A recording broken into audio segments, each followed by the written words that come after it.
Olá, bem-vindo, bem-vinda você, internauta, professor, professora, nossos amigos. Mais um episódio do podcast Diálogos da Educação. Hoje aqui comigo a professora da UFES, Patrícia Rufino. Patrícia, bem-vinda, obrigada pela presença. Você, junto com a diretora Salomé do Sindiúpes, realizaram na semana passada um colóquio para discutir a questão do racismo e a literatura infanto-juvenil. O que é que você pode nos dizer desse encontro? O que surgiu desse encontro? Ei, Tânia, primeiro dizer que é um prazer estar com vocês, junto com o Fábio também aqui no estúdio, e falar dos frutos, né, de uma semente que foi lançada lá no Sapê do Norte, né, junto com a diretora Salomé, no momento em que ela foi fazer uma visita às comunidades tradicionais. E dessa visita surgiram dois efeitos extremamente profícuos. O primeiro foi uma conferência, né, sobre intolerância religiosa, porque foi uma das questões que foram argumentadas, né, porque Salomé hoje dirige a pauta racial e também do Conselho Racial de Cariacica. Então, essa organização que foi feita lá no Sapê do Norte trouxe esses dois maravilhosos encontros. Um com enfrentamento à intolerância religiosa, que foi a primeira conferência realizada no Sapê do Norte, e o segundo encontro, muito abraçado pelo Sindiúpes, que foi o primeiro colóquio de literatura infanto-juvenil, né, e educação para as relações étnico-raciais. Então, foi um encontro maravilhoso, assembleia cheia, professores animados. Nós tivemos o Wallace Linhares, que é meu orientando em Educação para as Relações Étnico-Raciais, um programa de mestrado em Educação. A professora Débora Araújo, que é a professora da pauta da literatura, né, também trabalha com relações raciais. E a mãe Gessi, que foi essa que fomentou todos esses desejos, né, e trouxe essa articulação junto da Salomé. Então foi muito importante esse encontro. Bom, a senhora tem um trabalho muito... Você, Tânia.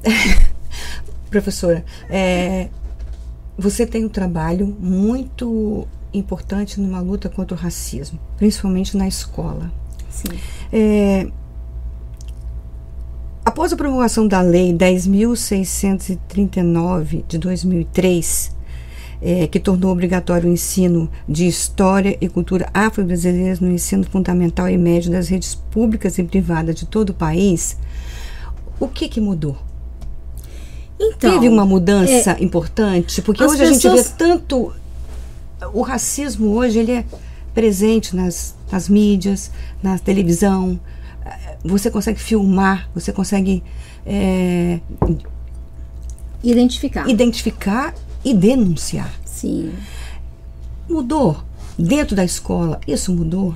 Então, Tânia, as pessoas costumam dizer assim, a gente fala da Lei 10.000, fala e nada muda.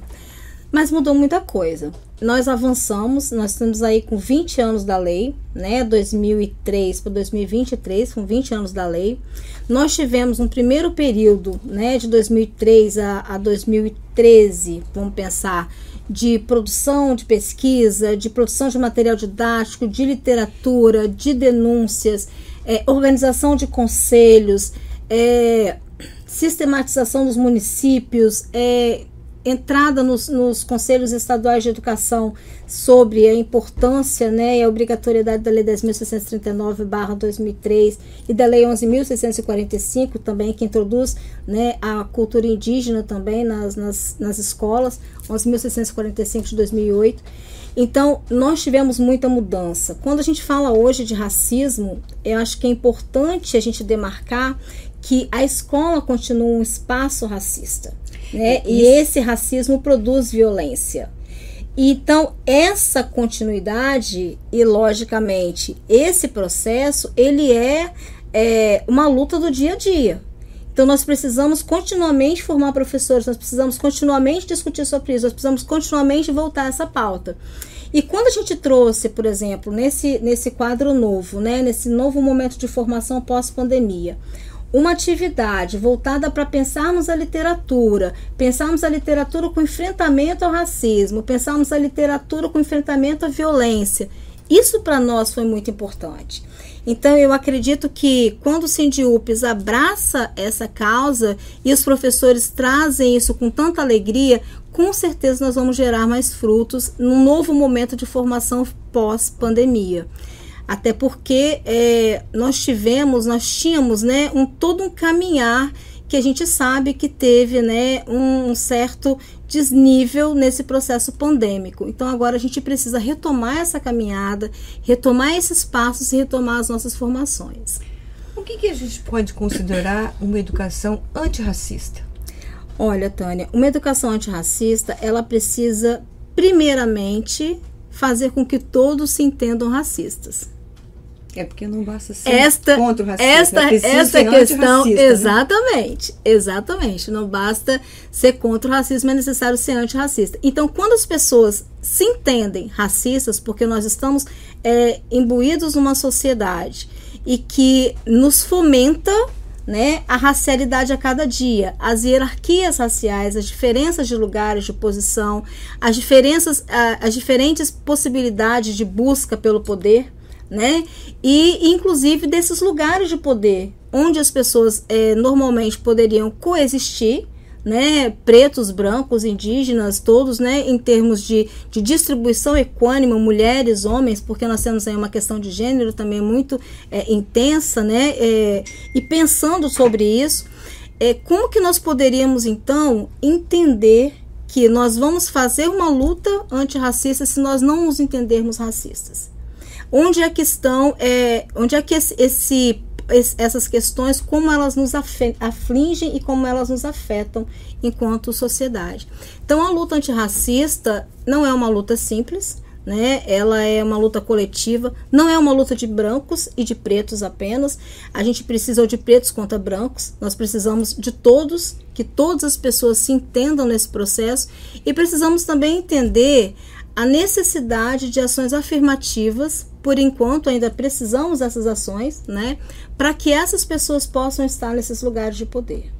Então é fundamental que a luta antirracista, principalmente na escola, se aprenda a instituir a luta antirracista. Eu já ouvi que o racismo começa na escola. Essa é uma afirmação correta? Olha, eu acredito que começa em várias instituições, mas uma das principais, a escola, eu acredito que ela reproduz esse racismo, mas ele também começa nas famílias. Ele começa nas famílias, ele é reproduzido na sociedade, e as escolas, as instituições, elas são instrumentos de reprodução desse racismo. Ela reproduz tudo na sociedade, né? A violência, tudo. Então, é preciso que se entenda a nossa responsabilidade sobre isso, né? Porque hoje, quando nós vamos para a escola, a gente está vivendo um tempo extremamente difícil, né? Porque a escola não está mais só para ensinar, a escola precisa se rever. Quando eu falo a escola, eu falo de uma escola, né, institucional. Então, eu estou falando de uma instituição, né?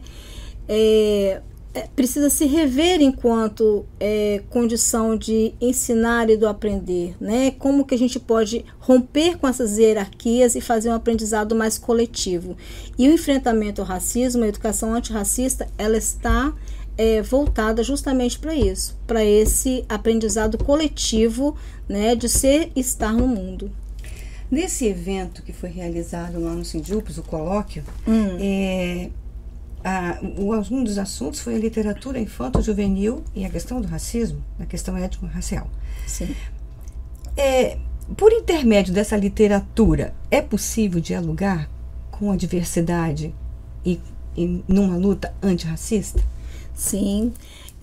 Uma das questões que os professores se debruçam muito é dizer assim, a gente precisa de instrumentos que fomentem esse diálogo, né? De onde que vem? Muito embora, né, as nossas próprias realidades já fomentem esse diálogo, né? A gente sabe que muitas vezes acontece uma determinada situação de violência na escola, né, ou uma agressão de um menino preto, né, contra um menino branco, ou então os apelidos, né, e algumas questões, por exemplo, de liderança mesmo das crianças, a gente fomentar a liderança das crianças negras, que é um passo super importante para que elas acreditem nela, para melhorar a autoestima dessas crianças. E às vezes existe a dificuldade, né, de achar um elemento para fomentar esse diálogo, para fomentar essa prática pedagógica. E a literatura, atualmente, tem trazido o desenvolvimento de vários assuntos, né, desde pensar a estética, pensar o cabelo, pensar o sorriso dessa criança, pensar a sua relação histórica, né, pensar a sua relação ancestral, né, tem vários livros que falam sobre os mitos africanos. Pois é, essa produção literária, é isso que eu queria falar. Ela é pujante hoje? Ela é pujante, ela é muito pujante. Nós temos... O professor tem acesso a esses livros para poder ajudar na sua didática? Tem, nós temos uma literatura, inclusive as secretarias municipais de educação, acho que esse conselho do Sindiúpes poderia também fomentar isso, né, fazer o indicativo dos livros de literatura que podem ser comprados para as secretarias municipais de educação. Acho que é uma coisa que a diretoria pode também colaborar e argumentar, não só no curso de qualificação, mas também fazendo os indicativos para os conselhos, né, fazendo um indicativo do que essa escola pode consumir. Porque nem toda literatura, porque também existe uma outra questão de mercado aí posta, né? Nós temos muitos escritores negros que têm já um caminho, um percurso, né, sobre a luta antirracista e que estão escrevendo material muito bom, por sinal, né, carregado de história, carregado de várias narrativas importantes. Mas nós temos também que a gente nunca que a gente viu, não conhece. Não conhece. Exatamente. Principalmente, né? Exatamente. E temos também um mercado de outros escritores que nem tanto assim. Então, eu acho que cabe também às secretarias estaduais, secretarias municipais, fazerem a triagem desse material e fazer também um indicativo do que a gente realmente espera e como que a gente pode colaborar para que a literatura ela seja realmente fluente, seja um passo para esse diálogo, um passo a mais para esse diálogo. Pois é, mudando um pouquinho, assim, a gente sabe que a TV aberta tem uma grande influência sobre a população, né? Sim. E a senhora falou de mercado. Desculpa, você falou de mercado. Hoje, na Globo, você tem 3 novelas em que os protagonistas são negros. Hoje começa uma em que há uma protagonista negra. Uhum. Mas existe uma novela das 6, que é de época, que tem um protagonista negro, que é o... E a novela das 7 também tem, a outra novela, metade, né, que são 3 novelas à noite. Então, como é que a senhora analisa isso? A Globo está ocupando o mercado simplesmente ou ela também tem uma luta antirracista?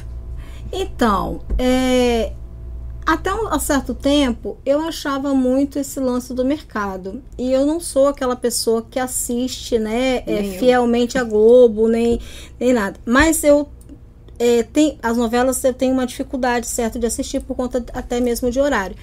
Mas eu assisto The Voice Kids. E aí eu tava conversando com meu marido esse final de semana, a gente tava assistindo, a gente para assistir The Voice Kids porque a gente se emociona, a gente adora as crianças cantando, e é aquela coisa, né, gostosa de ver. E aí, 3, né, o Mumuzinho, o Carlinhos Brau e a Isa, 3 negros fazendo esse processo de protagonismo, né, à frente da liderança do The Voice.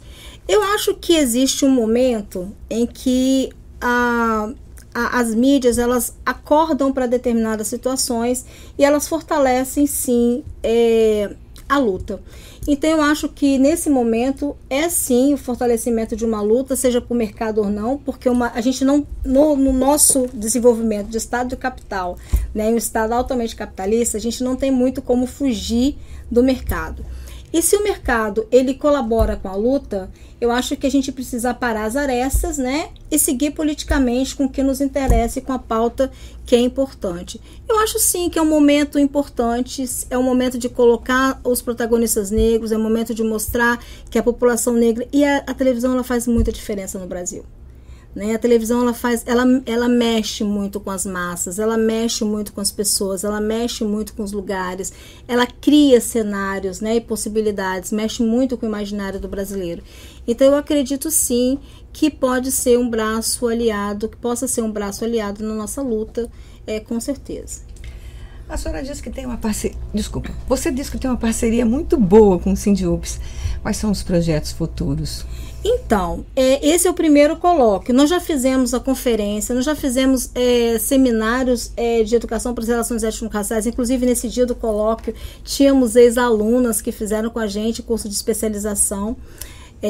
Quando eu falo com a gente, porque eu coordenei o Núcleo de Estudos Afro-Brasileiros por 2 gestões, e nesse período nós tivemos cursos de qualificação, né, de especialização, e alguns, né, estão inclusive já fazendo mestrado conosco. A parceria futura, que eu penso, né, logicamente, depois do primeiro colóquio, precisamos fazer um segundo, né? Logicamente, nós teremos um segundo colóquio. Nós temos também audiência pública prevista, né? Então, a gente tem uma pauta, a Salomé já está cuidando disso, tem uma audiência pública que está prevista para que a gente consiga, né, implementar e fortalecer a Lei 10.639. Então, o Sindiups também é parceiro nisso. E, futuramente, a gente vai ter um outro curso de especialização, né? Esse curso de especialização a gente está traçando ainda a partir dessa realidade que nós estivermos vendo aqui, do que nós vamos coletar, né, de experiências dos colegas, né, ouvindo a classe dos professores, porque essa escuta ela é muito necessária. O que os professores estão precisando, o que os professores querem e como que o Sindiups pode direcionar, e a gente pode ser parceiro nessa nova jornada. É basicamente esse o nosso projeto, né, de estarmos juntos. Acho que retomamos a parceria, retomamos todo um processo importante de atividade. Professora, a gente não tem muito tempo aqui. Eu quero agradecer muito a sua presença e convidar os nossos internautas a assistirem esse e outros episódios do podcast Diálogos da Educação. Então, Tânia, eu estou muito feliz de estar aqui, agradeço muito a Sindiups, né? Agradeço muito a Salomé pela dinâmica, pelo trabalho, que é muito importante, e com certeza gostaria de deixar aqui, né, a minha disponibilidade para quando a gente puder marcar, para a gente conversar só sobre racismo institucional, que é fundamental que a gente compreenda melhor e entenda melhor esse processo. Vai ser um prazer, a gente vai gostar muito de ter você aqui novamente. Então, você pode assistir este episódio e outros episódios em qualquer plataforma de áudio que você queira, e também pode ver este episódio e outros episódios no YouTube, no canal Sindiups. Até lá!